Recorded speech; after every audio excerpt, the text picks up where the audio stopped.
What is going on, Macro Perspective peeps? Man, I am super excited for another episode here with Marcos and I. This one we've been waiting for, been aching for. It's been a long one coming. We finally made it happen with an esteemed guest, Dr. Rafid Fadul, who is the Chief Medical Officer of Cenegenics, founder of Zivian Health, and has a hand in pocket in multiple disciplines in the healthcare world, and has his own podcast. That's right, has his own platform of education and content called Health and Hype, which is one of my favorite platforms to listen to. Great episodes.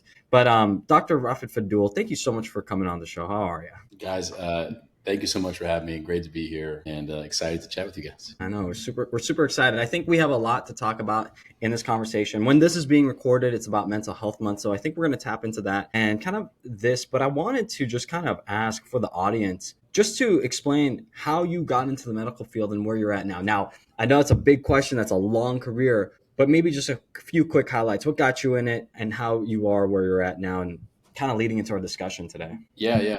So I didn't know what the hell I wanted to do in college, just like everyone else I knew. I was actually a finance and economics guy. And I remember there was an exact moment when I was like, oh, fuck, I think I'm really in the wrong field. I was really deep into economics, and I'm getting into this heated debate about public health and whatever else, and with my professor. And I remember vividly, she was like, you need to sit down because economics is not about equity, it's about efficiency. And I was like, ooh, she's right.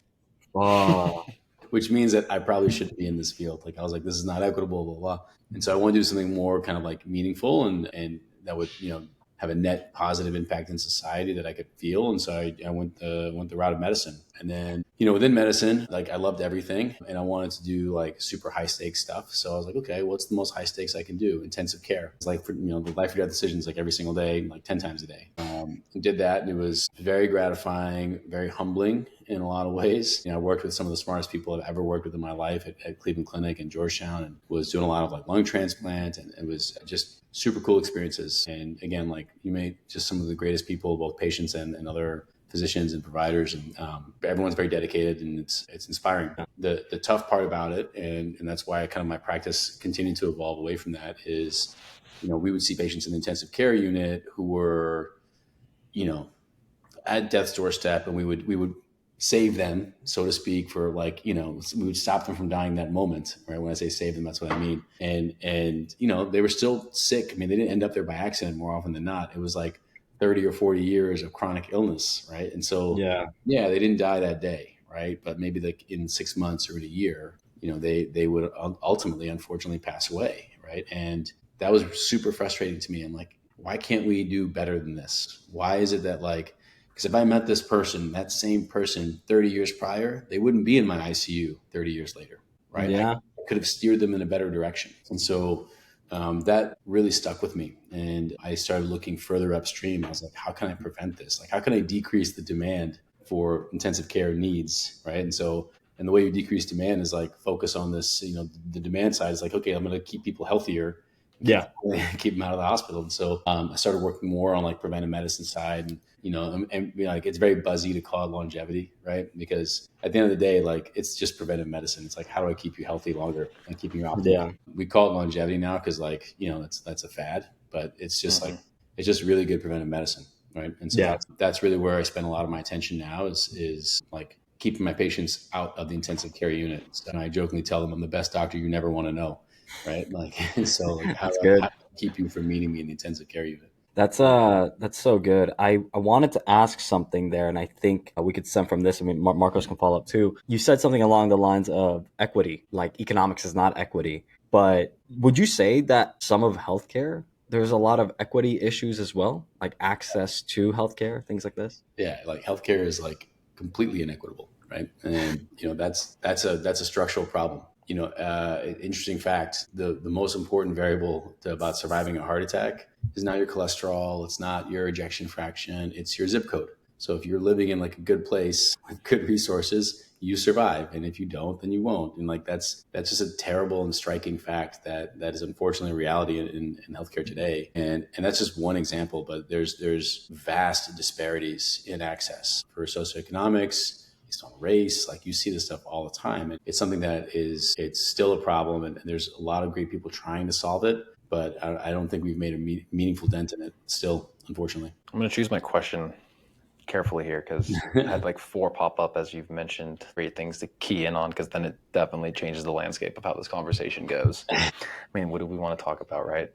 That was fascinating, the zip code thing. I guess, then me is like, is it purely based on that, like in terms of like, is it response times, like getting them to the ER based on the location, or is it correlative in that sense, or is it something else? It's correlative in the fact that like there's resources available, and don't forget, like now you have ambulances going very, very quickly, but you also have hospitals that have amazing resources and amazing doctors, and they're generally in like the good areas, right? And they're not necessarily, with few exceptions, they're not in the areas that are serving lower socioeconomic populations, and that's bullshit, frankly, right? Like it shouldn't be that you couldn't be able, just because you can't afford the care, that you can't get high quality care. Like that's, I was just having this conversation with a buddy of mine. Like I think I'm a libertarian, like I'm very socially liberal, and I believe in small government, but I believe that like there should be certain basic things, right? Like we pay for education up to 12th grade.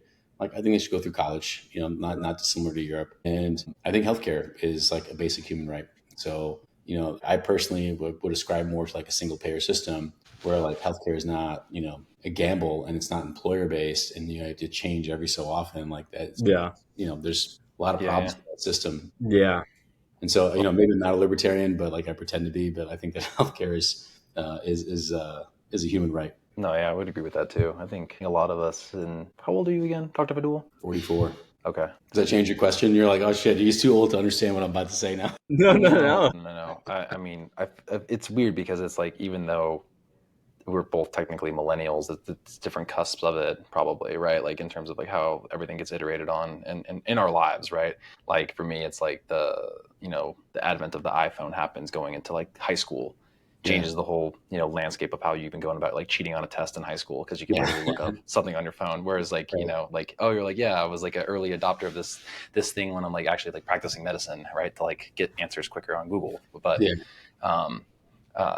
so like, but like that idea of like the libertarian, I feel like the people that I like to surround myself, I kind of have those mixed viewpoints of like, there's like this ethos and this thing that should happen for all of society. We believe in the greater good, but also too, like, you want the best person for the job, right? So you want like meritocracy mixed with like access. And my first question there would then be like, I look at it from a school perspective, right? If the government is like kind of aiding things, they incentivize people to go into like the at-risk schools. I only know this because my parents were teachers, right? Mm-hmm. So you're going to make an extra 10 grand a year as an entry teacher if you go work in the hood, right? Or whatever they classify that as. And then those people like burn out. But like, wouldn't that kind of almost be the same thing here? Are people incentivized as physicians to go into those like quote unquote at-risk area hospitals? Do they actually do those things pay more or actually less for their workforce? Do you happen to know if there's anything related to that? Yeah, I know that intimately well, actually. So there's a program called J1, right? So for J1 visas, right? So these are foreign physicians who come here and they train in residency or fellowship. And they, as a part of the deal, like you can get your green card,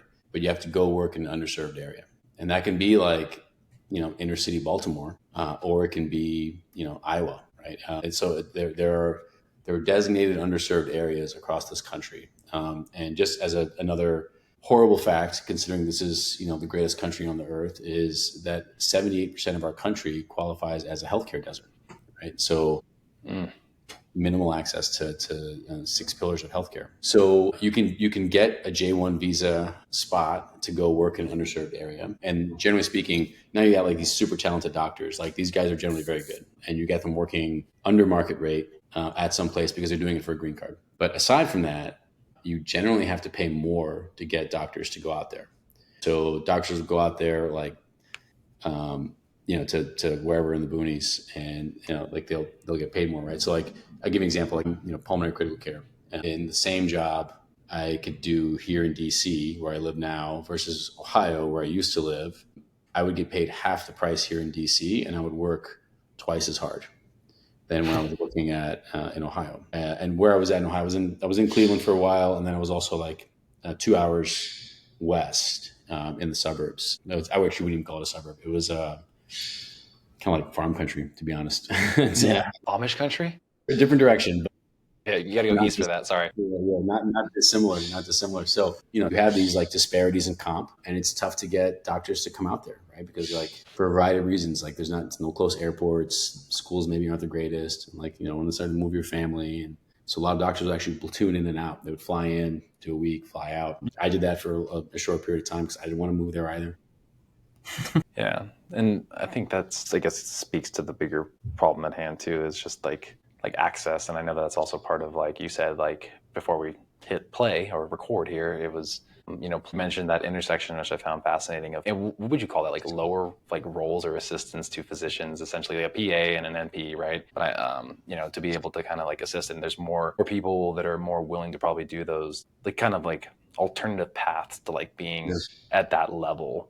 And part of me is kind of like, if I were to go into an office and I would say like, okay, this person didn't know in their early 20s they wanted to be a physician, and they just didn't want to go back to school all that, like for those extra 8 years or however long it is to get to that next level, right?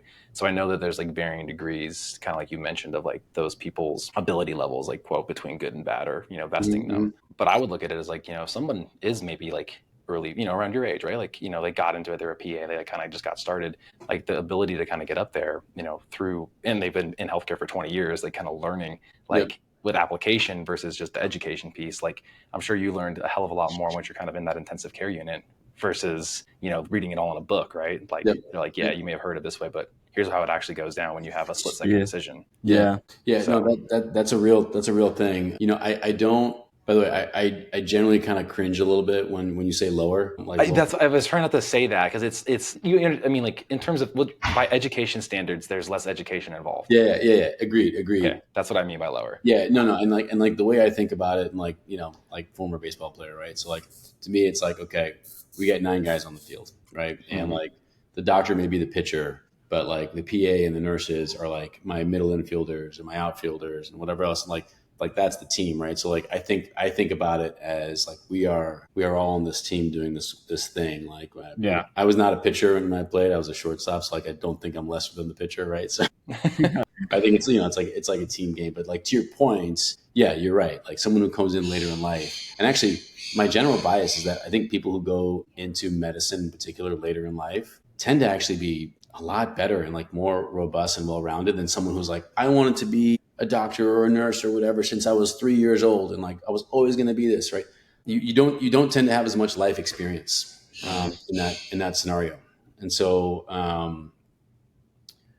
I don't think that's as I don't think it's as great of a path. Like I think it's good for people to get life experience and then come bring that to the table, right? Because it's not just about like the book learning that you get, which by the way, it's my belief that that's going to actually be commoditized over time, right? Like as AI becomes prevalent and gets better and better, how we define, I was just telling someone this other night, like how we define like what a good doctor is going to change, right? Because like, look right now, you can turn on TV, name one doctor you see on TV, like a doctor TV show. Dr. Oz. That's all I know. That's like a talk show, right? Yeah. Okay, that doesn't count. I mean, like one of these like drama shows, one of these like, like Dr. House. Dr. House. Dr. House is the classic example, right? He's generally an asshole, but he's really, really smart, and he can figure things out that like no one can figure out. But guess what, right? Like the smartest Dr. House is not going to be nearly as smart as like the dumbest AI tool pretty soon, right? And so then all that stuff goes away. So what is Dr. House? He's just a fucking asshole. Like he's not someone that's like you're going to want to relate to. And like you don't really see any reason to talk to him because like the upside is all taken away, right? So it's so funny you say that, Dr. Fadul. Like we like in these drama shows or like we kind of see people that are like on this kind of social spectrum that like struggle to be, I don't know, like for lack of a better word, kind or sociable or amiable, but they're like the best in their thing. But you're right. Like if it's a knowledge gap issue, AI figured it out. Like that's gone. Like you can't use that excuse. Well, I know he's rough around the edges, but he's really, really good. Well, you know what? Really, really good is going to be commoditized. And so like, I think we're going to start to see people leaning back into the humanity of it all, right? Like you're not going to like good doctors are going to be people who can actually like, can understand you and like, and empathize with you and know, like they're going to be the ones who know, but that I'm going to walk into this room and I'm going to tell this family that their loved one's going to pass away. And so I'm going to walk in with tissues in my pocket and I'm going to sit down, I'm going to look presentable and I'm going to make sure they feel comfortable and I'm going to like know when, to not creepily come and like put my arm around their back. And it's like to be a human, right? And to be Yeah. with them in those really tough moments. And the irony is like that shit is important today, right? But we don't even think about that because we glorify like these like savants who are just jerks, right? Like the Dr. Houses of the world. Yeah. That's gonna go away, man. No, it's so true. And I think we were having this conversation off camera a few weeks ago, or like a week or two ago in our meeting of talking about like, well, it's Mental Health Month when we were talking about this recording, but also just like in healthcare, I went to this little symposium and we just held space for the first 5 minutes for the symposium, but for a lot of the healthcare workers in there. And they asked the questions like, when was the last time you've held space after anything, And a lot of people in there were like ICU people. And it's like, they're like, yeah, I've just literally been in a room, someone passed, and I had to go into my next 17 patients that day. And it was just never something that was rectified. And for me, I couldn't imagine that because that's just not the type of healthcare we're in. I could try to empathize, but I could never understand it because it's like, I've never dealt with that. I know you've probably have, and I know you probably see it often. Like, and that's probably what leads to like burnout and like all this is like, where is that in the healthcare system nowadays? Like, what does that even look like where there is space, or is there a lack of space, or like, how do people in the healthcare system, like, reflect on, I mean, they're trying to do God's work, but it's like, it's a fact, it's just every day something bad's going to happen. Yeah, I actually don't think it's there in a meaningful way. I don't think like, yeah, some people call it burnout. I actually ascribe more to this idea of, so-called moral injury, which was derived from the battlefield. Think about like you send an 18-year-old kid, grew up in a Christian household, thou shalt not kill. And now you're putting a gun in his hand. You're like, go kill that guy across the way. Right. And, he doesn't necessarily want to kill that person, but he also doesn't want to die himself. He doesn't want his buddy to die. Right. So like he's put in this impossible situation. Right. And that's moral injury. Right. And that's the same thing in healthcare where it's like, I don't want to ignore this person, but I also have to go like take care of this other person who's dying down the hallway, and you're like running back and forth, and you're like spending all your time in the hospital. You're like, oh, and I don't want to end up divorced and not see my wife because I'm staying at the hospital till 11 o'clock every night, right? So like this idea of moral injury, I think, is what really takes its toll on workers, and then you compound that with just the gravity of the emotion that you're dealing with.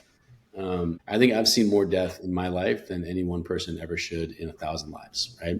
Between COVID and the intensive care unit, it takes a toll. I mean, I'll tell you, like I was like during COVID, I was like, it's Mental Health Month, so I'll say it. Like, I was incredibly depressed, like in a really, really down place, and it was weird. And even now, like I kind of cringe when people tell me about like, oh, during COVID, like I learned how to bake bread, or like I learned to play guitar. I'm like, that wasn't my COVID experience. It was drastically different than that. Yeah. I remember, like, I just, there's certain days that I remember, like I would just like cry in the shower and like just processing on that night, like for like what happened that day. And I remember so many times when I had to give like, the we're going to pull the plug talk to a fucking child, because that was the last living member of the family. That was the next of kin. There was no husband. There was no whatever. It was like the 13-year-old kid. And like that was just brutal, and that wasn't like a one-off experience. That was like every week we had something like as horrific as that. And I remember I would like walk down the hallways, and I'd turn the corner and I'd find like one of my colleagues, like a nurse or another doctor, just like sitting and crying, and like there was no support. The hospital's like, they would like give you pizza. It's like, I don't need pizza right now. Like, or like they would give you like, I think there was like 2 sessions of therapy that were comped, and I'm like, Yeah. we were just in fucking war, and not like getting 2 therapy sessions is going to make it all better. Like, I need 2 therapy sessions like a week nowadays. Yeah. No, I was going to add, yeah, moral injury. Gosh, that's a little heavy. Like that's heavy, and I commend you for being part of that and being able to get through that. And I know you're still likely to be working on those things. I probably will be working on these things for a lot. So I see you, Dr. Fadul. But this whole moral injury thing, I mean, your experience is probably not isolated, No, dude. I'm telling you what's emblematic of, I promise you, everyone that was in an ICU, nurses, lab techs, doctors, PAs, NPs, like we all were in the shit together, and like we were all together, and like, and by the way, that's just COVID. Like that happens regardless in intensive care. Yeah. It's still very heavy. It's just like the volume was insanely high during COVID. So it was was a bit You know, different. you talk about this thing like this, like you said, like, hey, I need like 2 sessions of therapy per week. What do you think would be like a good model if we can bring it in and help these healthcare workers? Like, if you're saying that, hey, our healthcare system, like it's kind of fractured, and you know, is it the employer or this? But let's just say in that specific hospital, maybe across, you know, a nationwide kind of thing, what would that look like? To like, what kind of support do you think these healthcare workers need that are in these intensive units that are seeing this kind of level of mental, you know, moral injury as you Yeah. described? I think like there should be something at the very basic level, right? And the example I give people, you know, I'm an advocate of talk therapy. I think it makes a lot of sense. And to me, it's like if you've got, you know, like a normal, not a non-EV car, right? Where, you know, typical engine, like you're not going to drive that car for 100,000 miles and not change the oil, right? Of course, you're going to change it. You're going to check it. You're going to check the fluids, make sure it's running well. It's the same thing with like your cognitive health and your mental health. Like, why would you just ignore it forever? And then like wait till the car is about to like implode before you get to a place where you're like, okay, I'm willing to check this. And it's silly to me. Like we don't encourage this on a regular basis. And the other thing I'll tell you is that like look at police officers. If a police officer is involved in a shooting, they mandate that they go see the psychologist for the department. If a physician is involved in a death, which is also part of their job, there's like nothing on it. There's nothing associated. It's like, okay, get back to work, motherfucker. Like go. Like, it happens. Like get over it. Like, and that's not a super healthy that's not a super healthy place to be, right? As a healthcare worker. All right, I think I just depressed you guys. Yeah, there we go. Okay. Yeah, Your connection's back. yeah, you're back. You were saying basically, doctor, person passes, get on with your life. Yeah, it's like throw you back in the mix, right? Like, it's next man up situation, and that's it doesn't really respect the value of what just happened,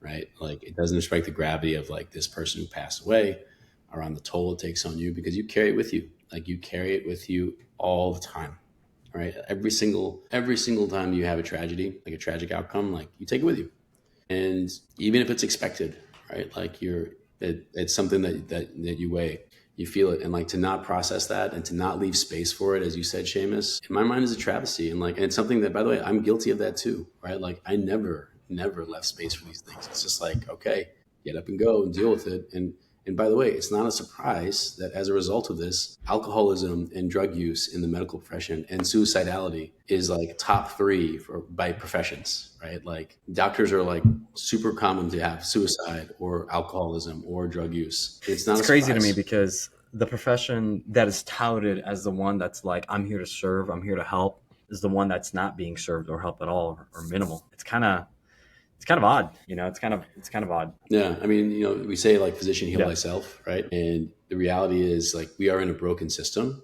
where the system doesn't really care. Like I am like a cog in the wheel, right? At like every healthcare system I worked at, right? Like I'm just an interchangeable person who can see X amount of patients in a day. And it's not to say like these people are bad, like that with whom I worked. Like I work with like amazing people, but like the systems are bad. The systems are not geared towards like, hey, how do we make this like a healthy ecosystem for those who are in it?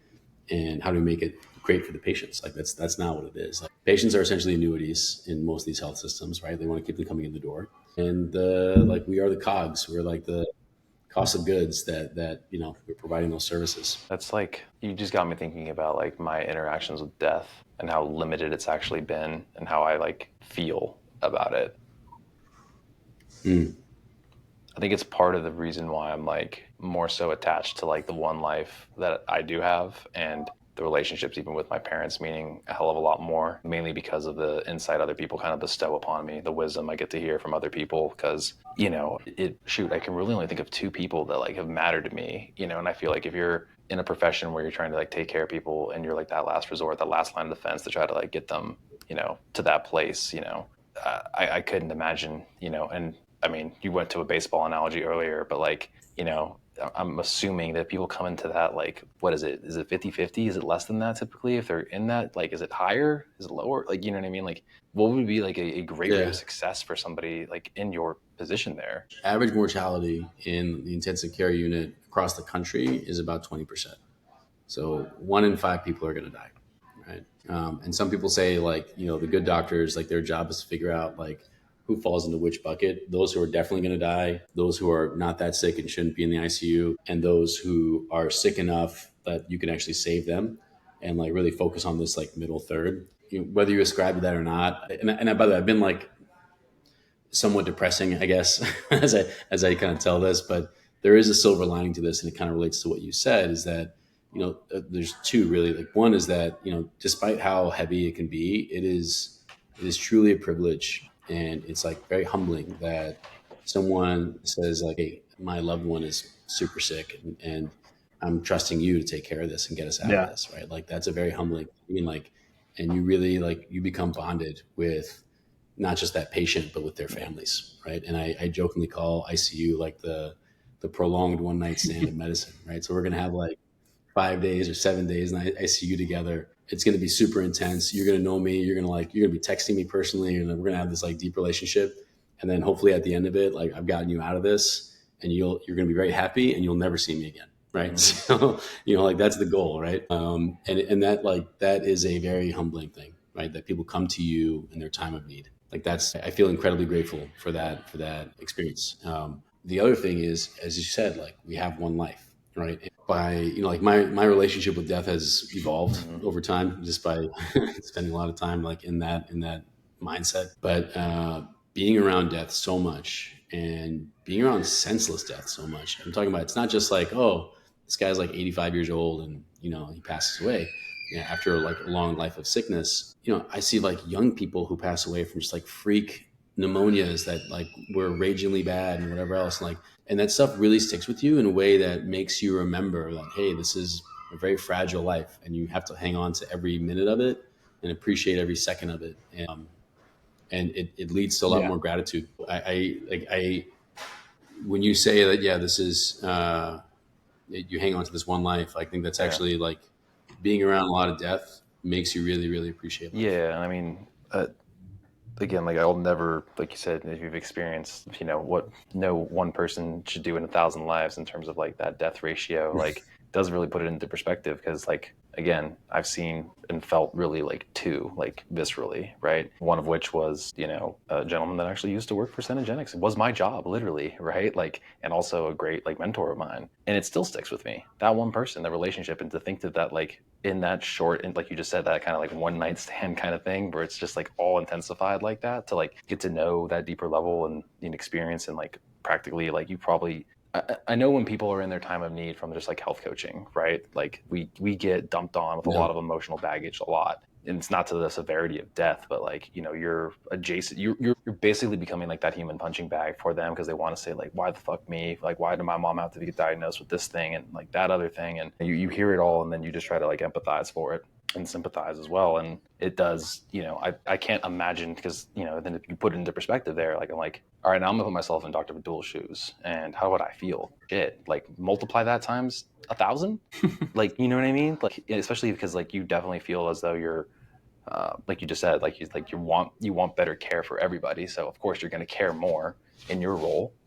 Like it brought tears in my eyes, quite frankly. I'm like over here trying to hold it back. I'm like, oh Jesus, man, like not again on an episode where it's like that deep. But I mean, going with the theme of like just health in general, like, my wife will always joke about me. Like, she's like, I just never see you cry. You never seem emotional. I was like, well, you're the emotional one in the relationship with our kids. Like, it doesn't serve us any benefit for both of us to get like, thinking about that, or thinking that like everything's doom and gloom. Like, we're going to hopefully wake up tomorrow and live our best life, and, make sure we have everything in place to help set up, the next day and the next day and the next day. Like, and I think it's like you said, like the trending topic now is like longevity. And I don't think it's living for forever, but it's living like with quality in your years for as long as possible, versus just like the number of years that you get, And I think that's also why so many people are so damn fascinated with this idea behind biological age, and all these other things that like we're hearing about. And to me, I'm just like, I know I have to go talk about it, but personally, I don't find value in that, because like I can't have some sort of like number just tell me I'm quote younger. I'm as old as I am today, and I actually appreciate the wisdom that I get out of my years. Like, it's like a weird thing.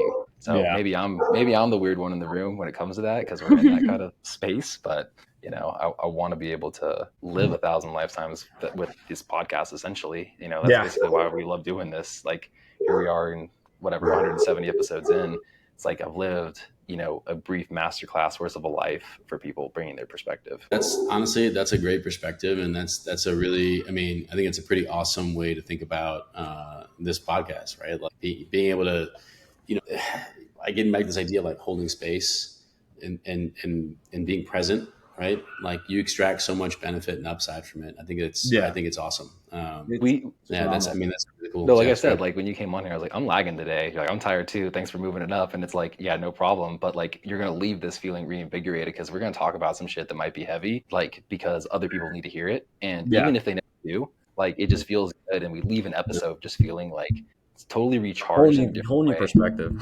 Well, yeah. Takes you out of James, you called me this morning. I never got to call you back, but like he's like that episode yesterday was like again, gym owner. He's killing it. He's making his impact with these people, and then we're here talking about something completely. I mean, it's tangential in all honesty, but like it's related to this like movement of everybody around us. I think now that we're solving these problems at scale with AI and the ability for you to access just swaths of information. And I know it's not perfect, but like if you're continuing to educate yourself, you start to kind of learn, hey, this doesn't seem quite right. Like you still got to be like, you still need to know 1 + 1 is 2, right? Until it isn't, right? Until 1 + 1 is 10 or 1 0, right? When do you know when to switch into those different things and put that thinking cap on? You can't let your AI, and all those things just say everything, but you can use it to better the efficiency of your life. And totally. Like you're saying here, like with individuals being able to hopefully do more things, it all circles back to one thing. It circles back to how you are going to impact your own health and make moves in the right direction. And how are you going to do the airline analogy, right? How are you going to put your oxygen mask on first before helping others, right? Because that will literally become the number one thing I think everybody has to take care of. I couldn't agree more, and like that's why I'm so willing to talk about like my own shit, like, mental health wise and otherwise, because we particularly men, like we're programmed to like not talk about our emotions. You're weak. Like you're weak because you don't do it. You're weak.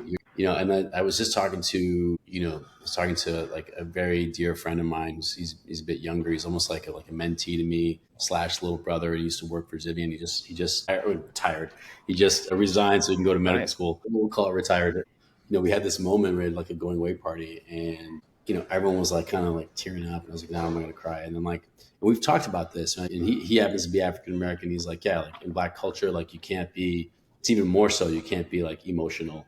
And because like there's like a negative stigma associated with it. And I was like, look, man, like we need to be better than the stigmas, right? Like we need to be better than the stereotypes, and like we should lean into our emotions, and we should honor the things that are important to us. And like we sat there like in the restaurant, just like bawling, just, like there's a lot of pride and a lot of love and just like a lot of happiness, and just appreciation for like a special thing. And that's I'm willing to talk about that stuff because we need people who are out there saying, like, this is actually okay. Like, in fact, more than okay, it's actually what it should be, right? So that's kind of my like. It's so serendipitous you talk about this because we talk about longevity, health span, and things like that. But the mental health component is like people talk about VO2 max, get your DEXA scan. It's like, yeah, that's cool. It's always going to be cool. Like it's always going to be great information. But like if you don't have the mental and cognitive frameworks and like the emotional stability to move through a lot of these behaviors and how you're doing it with life, it's just not. I don't think it's even going to work out. I don't think it's going to be that great. You need to really work on this. I know we had a private conversation, Dr. Fadul. I'm willing to talk about it because it's like, to me, it's super important. But like you were talking about,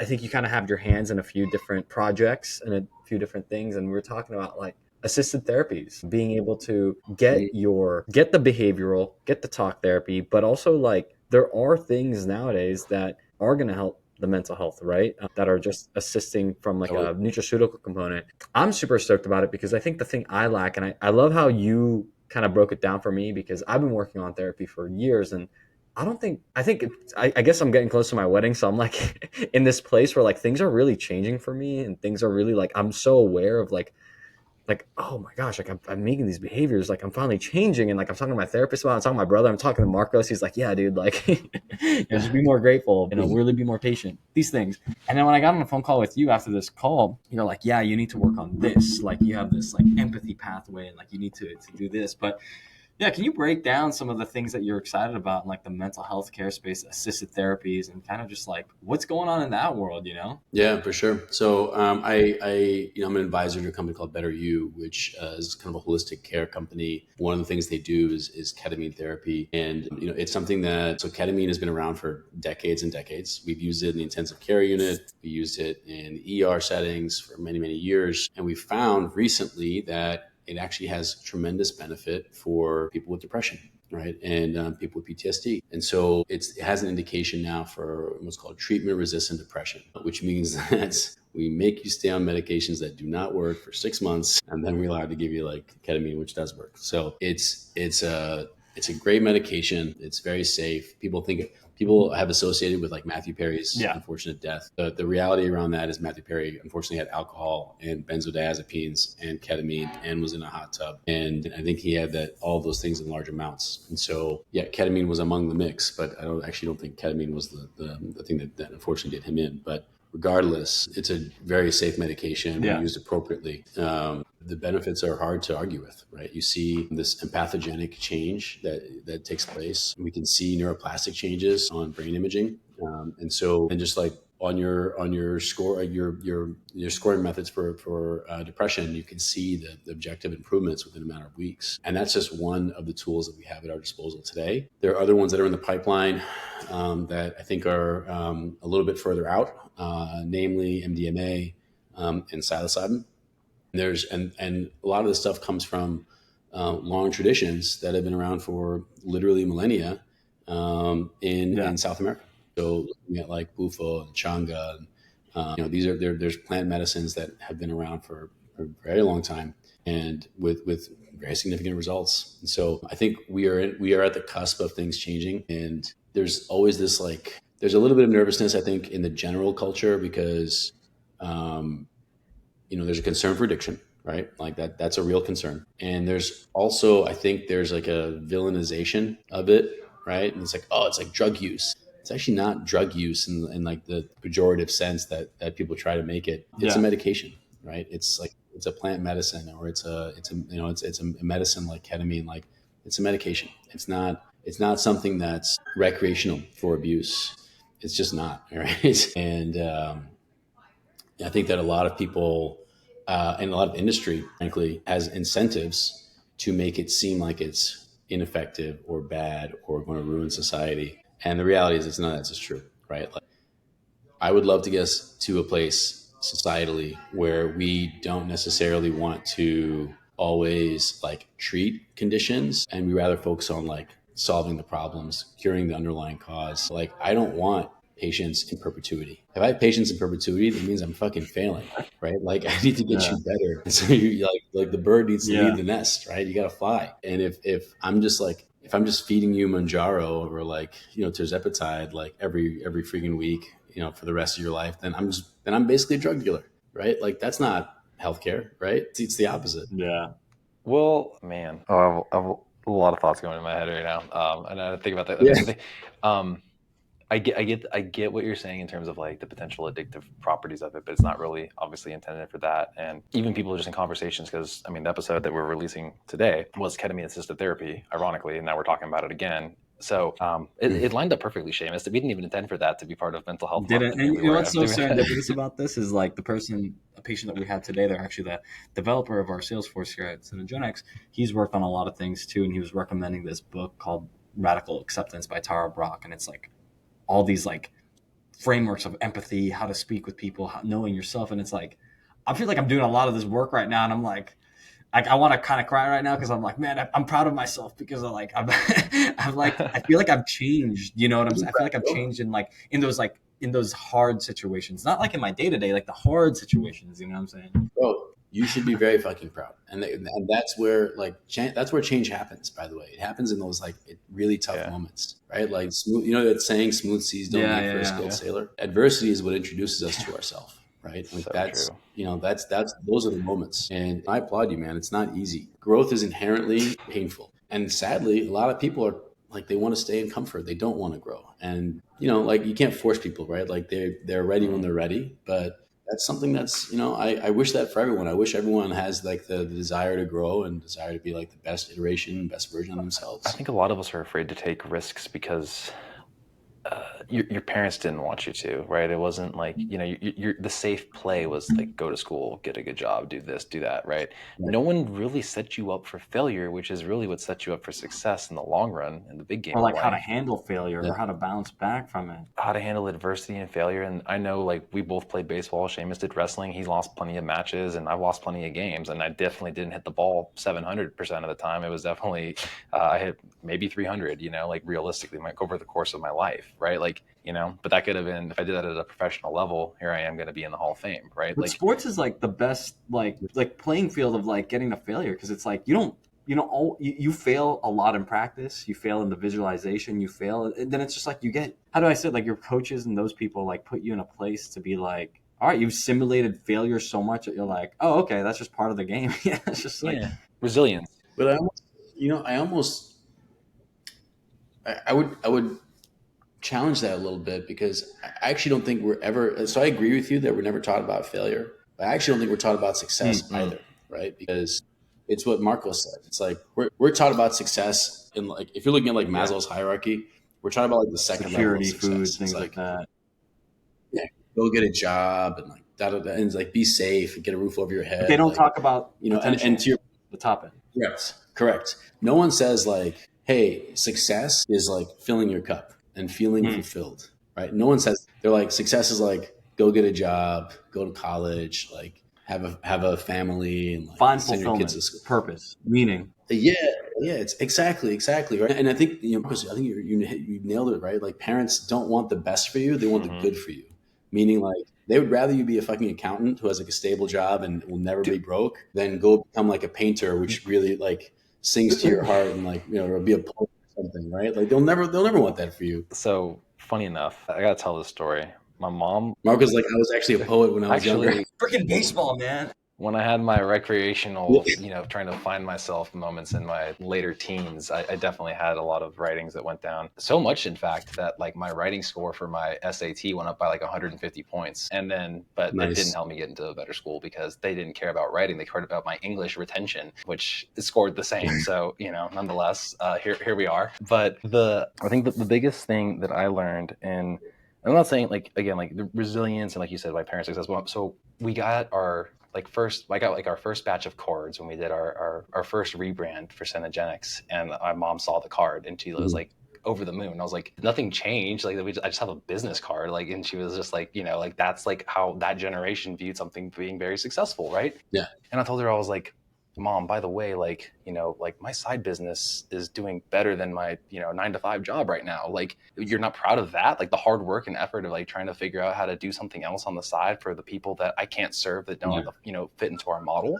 and then, lately it's then, moving into this altruistic lens of like, I want to give back to my community more because, if everybody in our community is better served and they're making better health decisions, there might be less of a strain on the system as a whole, and more people can go, give out, good insight and information, and start at home. How do I, performance health coach for a company, and a health coach in general, right? I'm saying that like not begrudgingly. I'm saying that like jokingly. I'm like saying like just, right? Because I think that's the thing, is that there's these limiting self-beliefs in everybody. If I'm just this, then how am I supposed to be the one to go make the impact? Well, if I keep on telling myself that I'm just that, then I can't go out and just go do it. I'm not going to go seek out those, conversations with people. I think that's what Seamus and I have learned. I was like, there's no one that's like that ranks up here. Yes, they've built that like clout in a sense with like their brand. They get the blue check mark, They got the Speaking of, but I was like, hey, like if an email comes through and I never send that, like I have this thought and I just never send it, then there's no potential ever, right? And so just from taking some risk and trying to get in rooms and conversations with people, it's led to this like slowly building up like this other thing that I kind of put on the back burner for the last year and a half, which was like trying to do just, the same thing I'm doing for people that will pay me, but also for the kids. And then when I'm doing more for the kids, it gets me more motivated because, hey, this is the next generation. And when Jay Cutler, like Mr. Olympia, Jay Cutler, and gave us an hour of his freaking time when I was in 8th grade, it still resonates with me because it's like, look at this guy. Like, why did he do this? There was something there. I don't know what it was. Like, he had no, I think he knew that one of the coaches and he just thought it would be cool. But I was like, I remember the conversation. I remember just little things happening. And then to like see all these little things, I'm like, wow, like if I just give an hour of my time to kids and like, wow, like that was really cool. He fed me, right? Gave me good food. I learned how to portion stuff with my hand, you know, and if that's something that they can take with them the rest of their lives, like it's super meaningful to me. And that's it. Victory, bro. You know, that's, I mean, like, you know, and we talked about this around baseball and stuff. Like there's this, I actually read this book years ago and I thought it was phenomenal. It's called The Mental ABCs of Pitching. Of course, I read it like after. Oh, by the way, I get the baseball analogies. I was a catcher for 4 years, so I get it. Well, you always just talk about jujitsu and wrestling, bro. So well, that's my. Would you say like baseball is like your first love, and then like combat sports was like my true love, you know? Yeah, there you go. But so this book was about like it's a sports psychologist, right? And you know, pitching is this thing where it's like it's basically you against yourself, right? Like you're really like in your fucking head half the time. And the analogy he was giving, he's like, look, you know, if I throw a pitch and like I've studied this batter, I know his weak spots. You can't hit like on the outside pitches, and I paint the corner exactly where it should be, right height, right everything. And he just like happens to slap it opposite field and gets a single. Is that a success or is that a failure? And the point is, it's actually a success. Even though the guy got on base, like I did everything that I was supposed to do. Everything that I can control intrinsically was perfect, right? I did everything right. Extrinsic circumstances happen to get lucky. You got to fucking hit, right? Conversely, if I should have thrown a pitch like way outside and like, you know, I should have been off speed and I threw a fastball down the middle and the guy just like whiffs when he should have taken it, you know, deep to left field. Is that a success? And the answer is no. The guy striking out in that scenario is not good, or it's not a win. I mean, yeah, it's good for you. It's not a win though, because like at the end of the day, you didn't do the thing that you were supposed to do, right? It's like, I always tell that conversation with like I do a group coaching. I'm like, look, after this call, like I've told you how to do their food and your exercise, but you know, like I won't know, but you will. And it's that thing inside your head. It's like you know. And that's the thing that haunts. I think that's the thing that will haunt people. Like even though it was like the success moment, right? It's like that guy knows. And like, if I think about like the success of this podcast, right?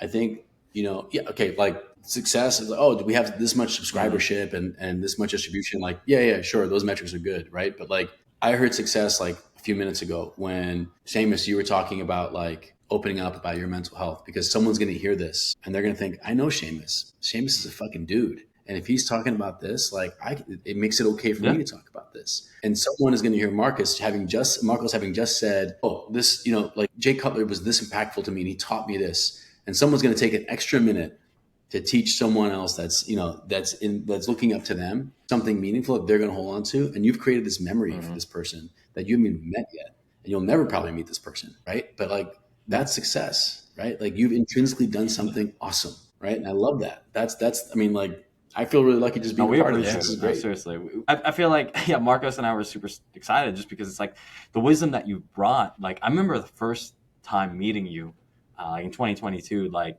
you came into the office of Beverly Hills. I was like, I just felt like a presence from you. I was like, this guy's like been through like there's like life wisdom, you know, like I felt that. And I was just like, I think I called Marcos. I was like, yeah, this man had a beautiful lines, man, you know? Have you met him yet? And I'm like, no, not yet.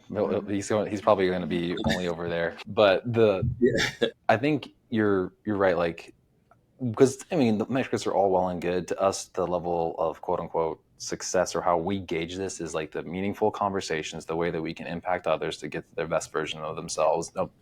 No matter how big or how small, continuing to kind of get on the back end and have our asks that we have with every conversation, be able to deliver something very unique. And as Seamus and I have talked more and more about, like, what is it that we're actually doing really incredibly well that's very unique? I mean, I'll just say it here. Like, when people come on to our episode, we give them their side of the conversation. Right there is probably a unique business model that people could tap into for it, and they don't do it.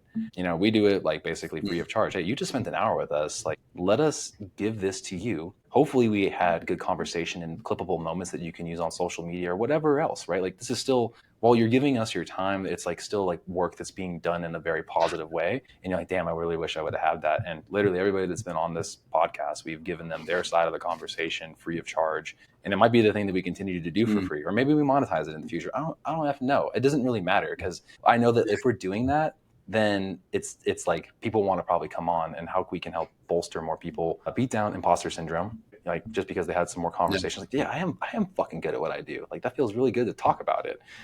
See also too, like you just said, resonate and be able to be like, hey, those guys are talking about like their struggles here. They're using this as a platform just to like have freaking, I mean, mental therapy, right? Like just like, people joke to us like, well, like what is it that you really do as a health coach, or what do you do with nutrition? And I was like, I'm a fucking nutritional therapist. Like people come to me with their problems every week, and they talked about like what they did wrong, and I identify what they could do better and give them grace for it, and hopefully find a solution that they want to do for the next week. And we're gonna go attempt that for the next 7 days. And if they come back with another failure, we're gonna iterate and iterate and iterate, and eventually it's all gonna click. That is some superhuman shit. I'm telling you, like doing that is like, that's super, super valuable. Like it takes resilience, it takes patience, it takes grace. Like that's very powerful. And it's really fucking hard for me because I'm X's and O's logic guy through and through. So to do a job that's like, and maybe that's why it's like I can do it all right. I wouldn't say I'm doing it great yet. I think I'm doing it all right. But to get great at it, it's just going to be 10,000 plus hours. And like that's your growth. Yeah, right there, it is. And also I gotta shout out like obviously our Cenegenics like performance health coaching team. Like Rudy like is one of the best conversationalists out there, but like his insights on elevated customer, client, patient service, when we have our conversations around how a conversation, like it could be the best conversation, but he'll look at it and go like, this is a really great conversation. However, you can also add this in and this. And he has these insights and wisdoms of like how to become a better coach, because it is an objective framework. And I try to bring that into the conversations, whether it be like as simple as my emails, like trying to elevate an email to be so, how do I say, elevated. Also, you want it to be robust yet concise. Yeah, robust yet concise. So there you go. Like, for example, like had someone ask a question about creatine. How many times have I been asked about creatine? 1,000,000 times, probably. I don't know.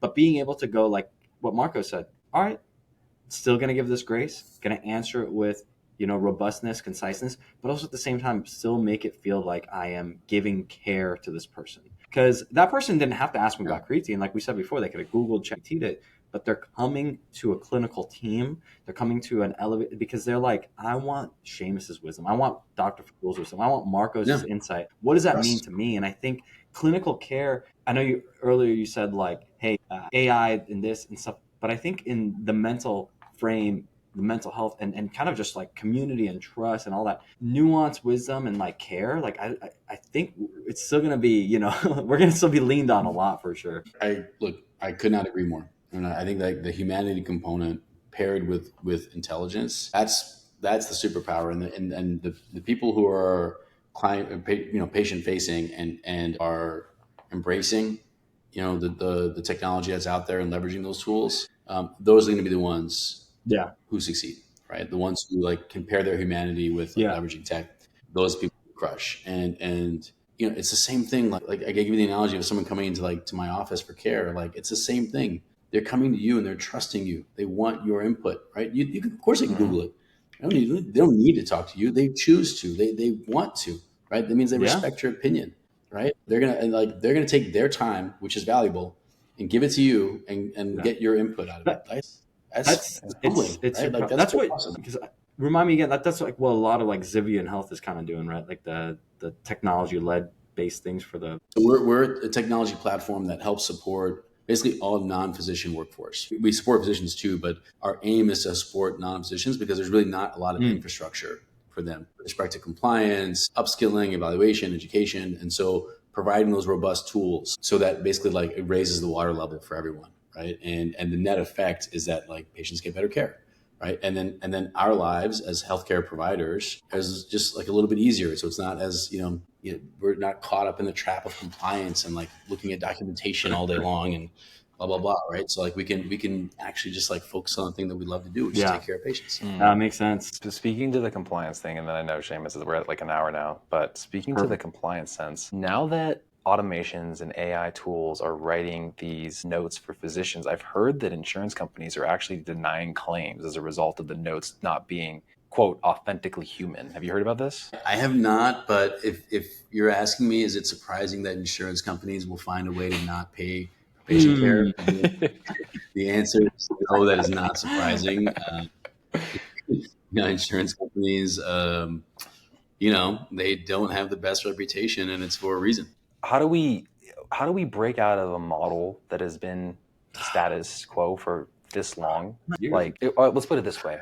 Yesterday, my wife comes to me. She goes, "Hey, did you hear what happened to Alex Kazan?" And I was like, "No, she just won the competition in Northern California. She's going to the CrossFit Games." And she's like, "Oh, no, no, no, no, no. She just got into a wreck and almost died. She has like a broken fibula, whatever the lower limb one of the bones there. I'm not a physician, so excuse me for not knowing all the anatomy terms." And I was like, "Wait, what?" And yeah, sure as shit, like the person that hit him, no insurance, right? So then it's like this catch-22 of like, all right, well now who pays it? Who does it? Like what's, you know what I mean? Like there's just this whole thing of like this whole model of insurance where it's like, I think that if it would be great if, again, like we could all figure out as a system, as a government to be like, hey, you have the right to choose. And if you're doing all these things, checking these boxes, your premiums are lower in a sense, quote unquote. If you're willing to use these medications to make the strain on the system be lessened, right? Like that should be like, again, like you're not going to go to the ER and accumulate an $8,000, $10,000 bill, for whatever, little issue, right? Yeah. I don't know how you could parse through that. Like you just said, it's a very fascinating thing. And I'm just like, my wife's like, isn't it illegal? I was like, well, no. My mom's like, no, you have to like have proof of insurance when you go to the DMV. I was like, no, false. Like, I'm pretty sure you can register your car. You're supposed to have it by law. Yes. But like, you're not required to show that as you go to the DMV kiosk and get your tags. Yeah, no, that's actually a pretty common thing where people don't have car insurance, unfortunately. But yeah, no, look, I think the insurance industry as a whole is plagued with problems, in short, right? And like the first one that I think is just stares me in the face and disgusts me is they are publicly traded, right? You have insurance companies. So like as a CEO, my fiduciary obligation is to my investors, money. Right? I got to do right by them. Right. But if I'm an insurance company, shouldn't my obligation be to my patients who are paying me for services? So there's an inherent conflict of interest between what you should be doing and for whom, right? So am I beholden to my investors? Am I trying to make them money? Because if I am, I'm going to try to fuck over my patients, which is what happens in healthcare today. There's a reason that United Healthcare is one of the top 5 companies by size in the world, right? It's because they're this behemoth that makes hundreds of billions a year off the backs of American citizens, right? Gross, for lack of a better term. It's just gross. And the fact that they have these, they work on advanced methods to deny care, right? It's crazy. So like, I'm not surprised that you hear this about insurance companies saying, like AI-driven tools or AI-driven notes are not valid. By the way, they use AI to deny claims. I know, it's hilarious. So it's like, it's a known thing. It's a known thing. That's been around for years, right? So, I wouldn't be surprised. And again, I don't think the healthcare system today incentivizes good health. It incentivizes like hot potato type behavior, right? And like hope that this person doesn't have like a really bad outcome while they're with you, right? Because the average duration of time someone stays with their insurance provider is 2.5 years, right? Largely because it's 60% of healthcare insurance is provided by employer-based insurance in the U.S. Right. So you change your job, you change your insurance. Right. And sometimes you don't change your job, you change your insurance because, the programs have changed within your offerings. Right. So you may have to change at the next enrollment. Right. So and that's also like a real thing. And it's just, I think, incredibly problematic and grossly misaligned with the incentives of actual humans who are supposed to be protected by the insurance companies. I spend, doing the math right now, 20% of my income goes to health related expenses. 20%, because my kids and my family cost me $800 out of my paycheck every month in order to be able to afford some sort of health care. I then divvy over $400 extra per month into an HSA just in case we have that medical expense like line up, and I don't want to be like, oh, I don't have money ready for it. So all in all, it ends up being about 20% of my earnings being diverted and like being like, quote, the nest egg just to potentially take care of it. Mind you, and this is no fault to our job. I'm not blaming it. I just think it's the problem with the system. To go in for particular visits, it could be hundreds of dollars still. Like there's nothing that gets covered anymore. There's like the copay, but no, back bill. Here you go. There's another $400 that you have to like pay. My wife did a little like heart rate thing or something that I don't even know what actually happened with her radiology. I had to double check for a mammogram, right? And she's of age, and I'm just like, what? $800 additional? No. Like, isn't this like proactive like screening? And it's like, I don't know if they may have had the diagnosis code wrong. It's just absolute insanity. I'm like Jesus. Like, and granted, like I said, it's like if I always just know that it's already like 20% gone, But you think about that, like in the current like state of America, you're like most people, you're supposed to really only have like what 20 to 25% of your income potentially going to your household expenses, like your overhead, right? Okay, now I'm already at 50%. The government already took 50. It's all gone. I'm in the same boat. Like me and my fiance, she, she works in the healthcare world. Like luckily my mom worked in the healthcare world. Like she worked with Kaiser, Dr. Fadul. Like, so I know a lot about like member services. Like I had conversation when I was at the dinner table when like Obama came around, like reading books about this stuff and like just teaching me all these things. We've always been good there, but like now that Desiree and I like want to get pregnant, all these things, I'm like, oh shit, okay, we're doubling down on like. You heard it here first, guys. Seamus is already talking about having a kid. She's like, I need to get this coverage because I'm probably going to be, she's like thinking about like, oh, I'm going to get this coverage because I'm going to be out of work. So I need this much time. And I'm like, I'm over here like. You're in California, bro. You're fine. They'll just pay you just to exist over there. Yeah, that's true. But I feel like I could talk all day and I could chew Dr. Fadul's ear off. I know he's got to go. But Dr. Fadul, we really appreciate your time. I think this mental health talk is amazing. Your insights on healthcare, what you've done in this world is great. And I think everything that you're doing, learning from that and where you are now with your profession and evolving into these different dynamics like with mental health and, Zivian and here at Cenegenics too. And just yourself and also like the platform you talk about health and hype and just really talking about, demystifying a lot of these things or just getting the education out there, right? Is there anything else you'd like to leave us off on and where people can find you, Dr. Fadul? Yeah. Well, first of all, guys, I really enjoyed the chat and I've sat in on a few podcasts and these are the ones I like the most where it's just like really authentic and genuine conversation. So I appreciate the opportunity to chat with you guys. Health and Hype. It's our podcast. Really try to demystify a lot of the information that's out there. And think everyone knows that the media can maybe not be the most honest with certain things. And like when it comes to healthcare, sometimes it's helpful to have someone who actually understands how the sausage is made, cut through the bullshit for you. And so that's what Health and Hype is about. You can find me on Instagram. I think it's just at Rafid Fadul, and I'm pretty sure it's the same thing on all the other handles. But I would be lying if I said I knew it by heart because luckily we had Mason hands out for us. So Rafid Fadul, I think there's not that many Rafid Faduls out there, so I'm sure you can find me on TikTok and LinkedIn. Yeah, and I think you just search your name, you can probably find it. There's probably a picture of your face on there. So if you guys haven't been watching the actual like all of our beautiful faces, then you can come take a little screen grab really quick, and you're like, that's the guy. Yeah. Well, I tell you what, it looks like, at least from my side, I'm on the far right. It looks like there's like a progression of beards like over time. That's perfect. Depends on, it will be that way because Seamus will probably left or me right once we actually go and do the back end stuff. So yeah, it's funny.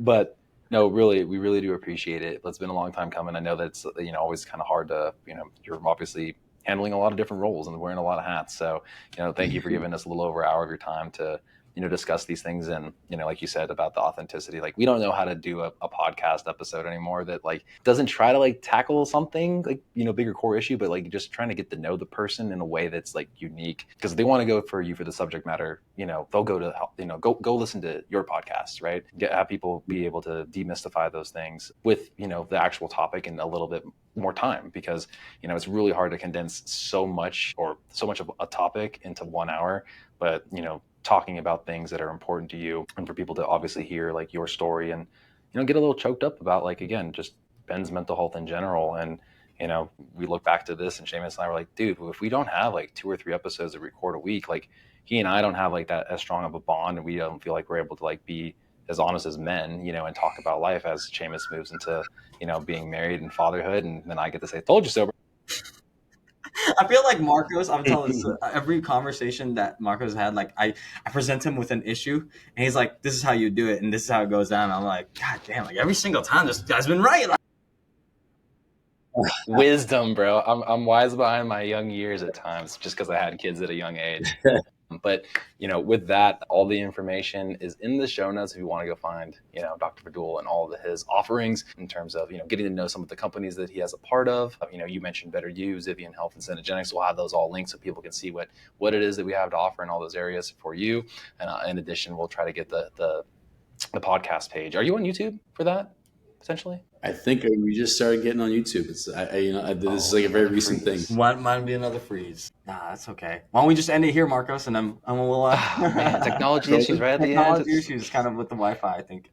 Sometimes. Son of a gun. All right. Well, awesome. Well, guys, thank you for listening. Hit the show notes. Go give them a follow. Go give them some information. You were It's all good. Okay, Technology sorry. fails. Hey, we'll have to do the next one in person. All right. All right. Yeah, there we go. There we go. To answer your question, I think we just now are having like a YouTube page, but I'm not sure if it'll be live by the time. When does this go live, by the way? July, August.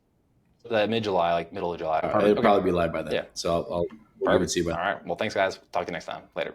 All right, boys. See you guys.